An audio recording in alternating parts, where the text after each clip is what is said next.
Kapatmam lazım. Ya tamam, ne üşütmesi? Anneciğim uçağa bindim, tamam. Anne komutan bakıyor. Uçak havalanıyor, hadi kapattım, tamam. Uzman Çavuş Feyzullah komutanım. Tam olarak nereye gidiyoruz acaba? Ölmeye. Bölge olarak nereye gidiyoruz? Cennete. Karabayır Anajet üssü. Ya ne kadar sürer? İnince annemi aramam lazım da. Ya merak etmesin kadıncağız. Sabredin.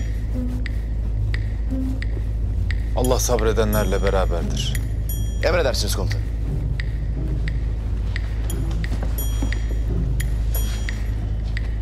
Allah'ım utandırma beni. Sağ salim döndürme ya Rabbim. Delik deşik.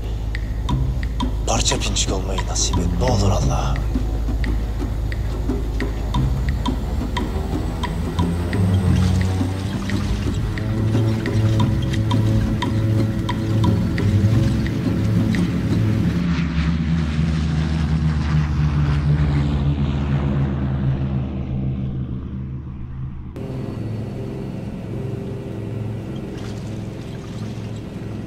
Sevgilin var mı? Var. Adı ne? Gonca. Ne iş yapıyor? Özel kuvvetlerde asker. Nasıl yani? Tanıştırayım. Gonca. Gonca tüfeğinin adı mı? Yalnız Gonca'dan bahsederken tüfek demezsen sevinirim.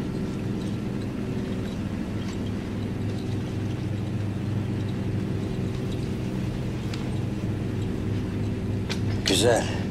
En azından buradaki tek deli ben olmayacağım. Güzel.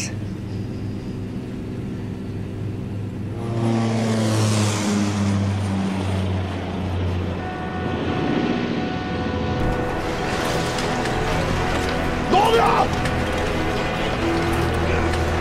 Düşmanlar! Ya bari bir operasyon görseydim ölmeden. Düşüyoruz mu? Vallahi mı? Benim işime gelir. Paraşütler nerede? Burada sadece bir tane var. Feyzullah komutanı tut! Koluma gir! Komutanım siz atlayın! Al giy şunu. Hemen atla. Yok komutanım, siz benden ötmelisiniz, siz buyurun. Oğlum al giy şunu. Yok komutanım, istirham edelim, siz buyurun. Bana hiç bakmayın komutanım! Ben yerde aradığımı gökte buldum be! Anca beraber, kanca beraber komutanım! Anlaşıldı. Hep beraber öleceğiz. Sıkıntı yok komutanım. Bence gayet yolunda her şey. Komutanlarımız Nazlı ile ilgili son durum merak ediyorlar. Bir yer tespitimiz var. İncelemeler devam ediyor komutanım. Ben size haber vereceğim. Emredilen özel kuvvetler timi hazırlanıyor mu? Evet komutanım. Uçaktalar, geliyorlar. İyi adamlar değil mi? Onlara ufak bir test yaptım komutanım. Hepsi aslan gibi.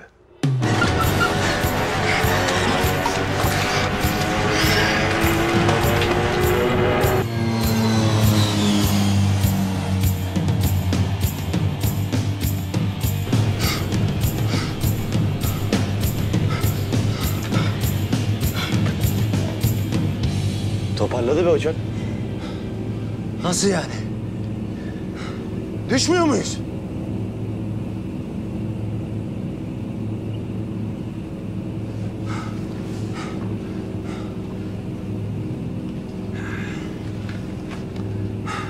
Karabayır'a hoş geldiniz. Yolculuğunuzda özel hava grubunu tercih ettiğiniz için teşekkür ederiz. Galiba bizi yediler. Ulan böyle şaka mı olur ya? Ben hiçbir şey anlamadım. Paraşütle atlayan olsaydı doğru evine gönderilecekti. Bir nevi sınav yani.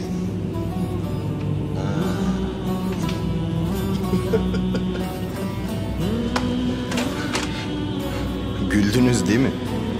Gülmeyin. Size yalan geliyor ama hepsi gerçek. Bu gördüğünüz adamlar dostluk için, kardeşlik için yaşar. Savaşta silahın olmasın ama dostun yanında olsun demişler.